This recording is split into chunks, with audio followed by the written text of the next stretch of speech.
Hi, ako si John Michael Achica at ito ang JMS Speaks, Faith That Moves, Truth That Lasts. Ang title po ng ating topic ay The Great Exchange. Karaang mensahe nakita natin na ang tanging kailangan nating gawin ay sumampalataya kay Kristo. Pero ngayon, kailangan nating maintindihan kung ano ba talaga ang nangyari sa krus na nagbibigay daan sa kaligtasan natin. Ano ang aktwal na naganap sa pagitan mo at ng Diyos?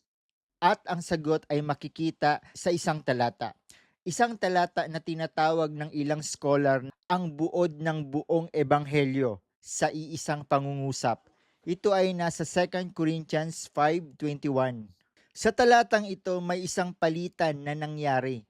Isang palitan na hindi patas, hindi pantay, sobrang lamang natin. Halos hindi mo kayang paniwalaan. Ang lahat ng masama sa atin ay napunta sa Kanya at ang lahat ng mabuti sa Kanya ay napunta sa atin.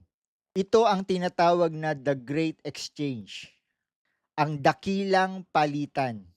Suriin natin ang talata ng mabuti. Dahil bawat salita ay may bigat. Tatlong bahagi ang titingnan natin ngayon. Una, He had no sin. Pangalawa, He became sin.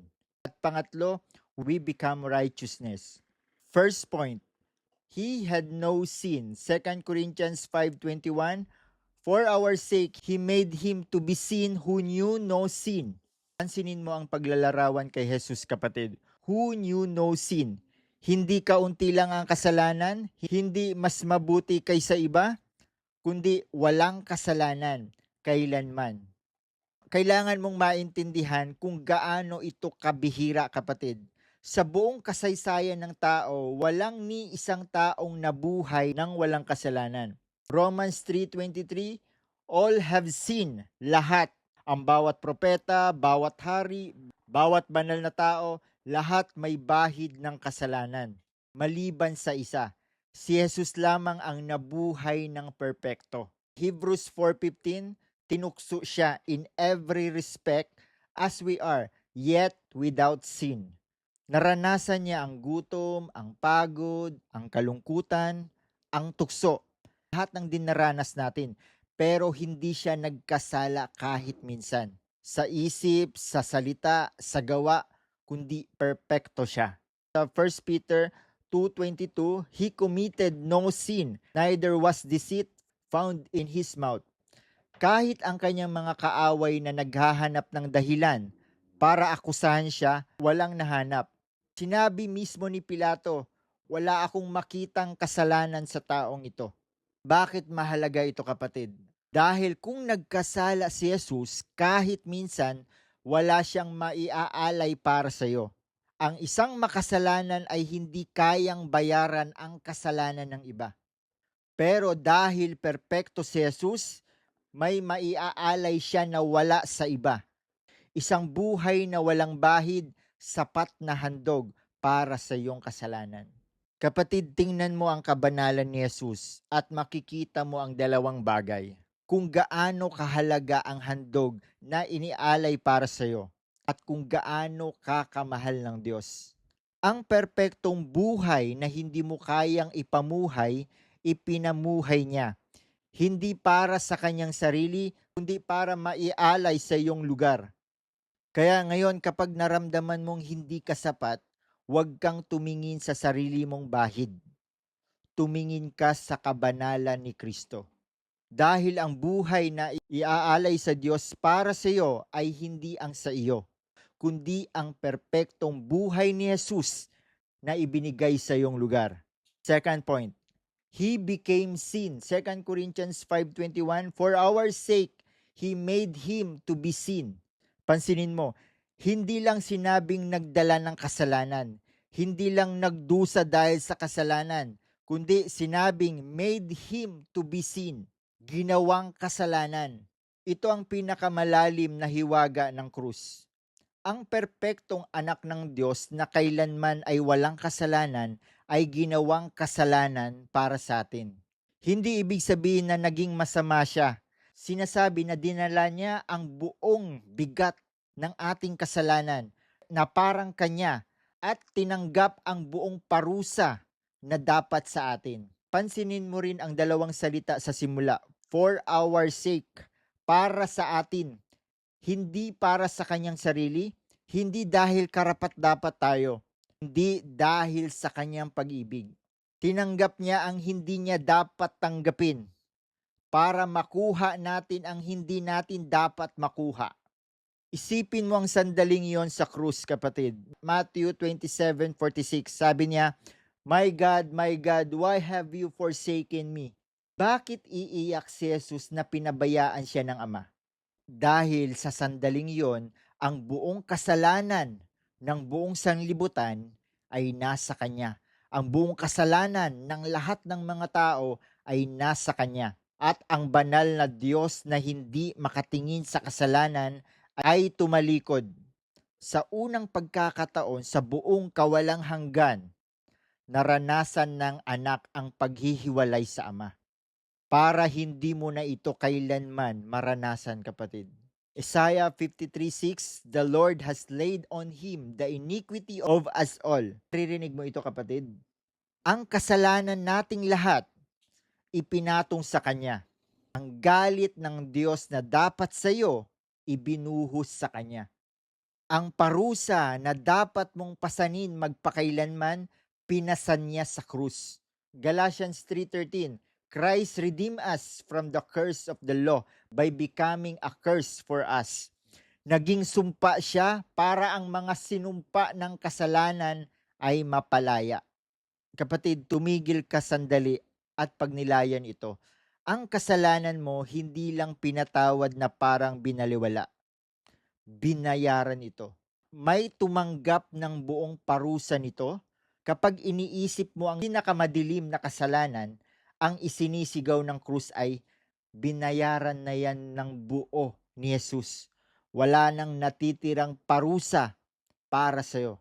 Ngayon, kapag binabalikan ka ng kahihiyan ng nakaraang kasalanan, sabihin mo sa sarili mo, ginawang kasalanan si Jesus para dito.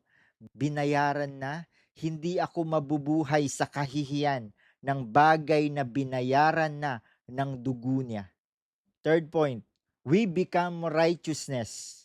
2 Corinthians 5:21, same verse. So that in Him we might become the righteousness of God.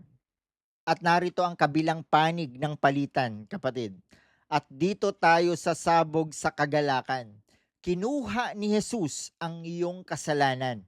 Ibinigay niya sa iyo ang kanyang katwiran. Pansinin mo ang mga salita, become the righteousness of God. Hindi sinabing para maging medyo mabuti tayo. Hindi para bigyan tayo ng pagkakataong maging matuwid sa sarili nating pagsisikap. Sinabing maging katwiran ng Diyos. Ito ang kabilang kalahati ng palitan, kapatid. Ang perpektong record ni Jesus na hindi mo kailanman kayang kitain ay ipinasa sa iyo bilang regalo. Kapag tinitingnan ka ng Diyos ngayon, kung ikaw ay kay Kristo, ano ang nakikita niya? Hindi ang iyong kasalanan. Yun ay nasa krus na. Nakikita niya ang katwiran ni Kristo. Nakadamit ka ng perfection ng anak ng Diyos. At pansinin mo ang dalawang salita, in Him, sa Kanya, ang katwirang ito ay hindi sa iyo mismo. Ito ay sa iyo lamang dahil ikaw ay kay Kristo. Hindi mo ito hinugot sa sarili mong lakas, ito ay ibinigay sa iyo dahil sumandal ka sa Kanya. Ang palitan sa krus, ang iyong pagkakautang kay Kristo, ang Kanyang kayamanan sa iyo. Marami sa atin ang nabubuhay pa rin na parang nakasuot ng maruruming basahan ng sariling katwiran. Gayong nadamitan na tayo ng perpeksyon ni Kristo. Kapag lumalapit ka sa Diyos, huwag kang tumingin sa sarili mong record. Tumingin ka sa katwirang ibinigay sa iyo. Tinatanggap ka ng Diyos hindi dahil sa iyong ginawa, kundi dahil nakadamit ka na sa katwiran ng kanyang anak. Simulan mo na ang bawat araw ng katotohanan ito. Kay Kristo, ako'y katwiran ng Diyos, hindi dahil sa nararamdaman mo, kundi dahil sa ginawa niya. Mabuhay ka mula sa katwirang yon, hindi para roon. Ngayon, pagsamasamahin natin ang buong palitan. Siya na walang kasalanan, ginawang kasalanan. At tayo na puno ng kasalanan, ginawang katwiran. Ang lahat ng masama sa atin napunta sa Kanya. Ang lahat ng mabuti sa Kanya napunta naman sa atin. Yan ang great exchange, ang dakilang palitan. At walang pumilit sa Kanya, kapatid. John 10:18, "No one takes it from me, but I lay it down of my own accord." Kusa niyang pinagpalit ang kanyang kalwalhatian sa iyong kahihiyan, ang kanyang buhay sa iyong kamatayan, ang kanyang katwiran sa iyong kasalanan. Isipin mo ang buong paglalakbay niya. Philippians 2:6-8, siya na sa anyong Diyos ay hindi kumapit sa kanyang karapatan bilang Diyos.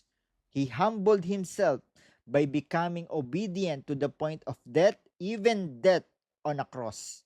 Mula sa trono ng kalwalhatian, bumaba siya sa krus ng kahihiyan para ang isang palitan ay maganap para sa iyo.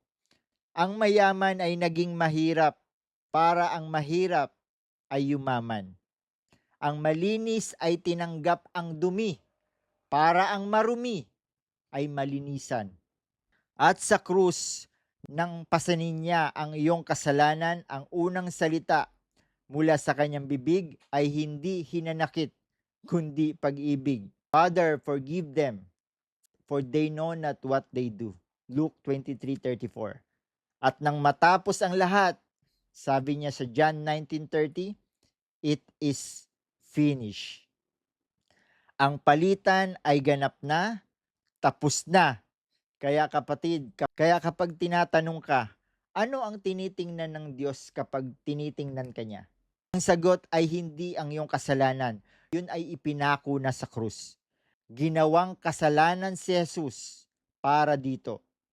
Ang tinitingnan niya ay ang katwiran ni Kristo na ibinigay sa iyo. Yan ang magandang balita ng dakilang palitan. Hindi na ang iyong record ang tinitingnan, kundi ang Kanya. Kaya ngayon, baka pagod ka na, kapatid, sa pagsusuot ng sariling maruruming basahan, sa pagsisikap na maging sapat. Ngayong araw, may inaalok na palitan si Jesus. Ibigay mo ang iyong kasalanan, tanggapin mo ang kanyang katwiran. Ang palitan na ito ay hindi mo kikitain. Tatanggapin mo lamang sa pamamagitan ng pananampalataya. Ang lahat ng masama sa iyo, ibigay mo sa Kanya. Ang lahat ng mabuti sa Kanya, tatanggapin mo. Yan ang alok ng krus. Kaya kung nais mong pumasok sa palitang ito, ibaba mo ang iyong sariling katwiran at tanggapin mo si Kristo. Ako si John Michael at ito ang JML Speaks, Faith That Moves, Truth That Lasts. Sa Diyos lagi ang karangalan at kapurihan, magpakailanman.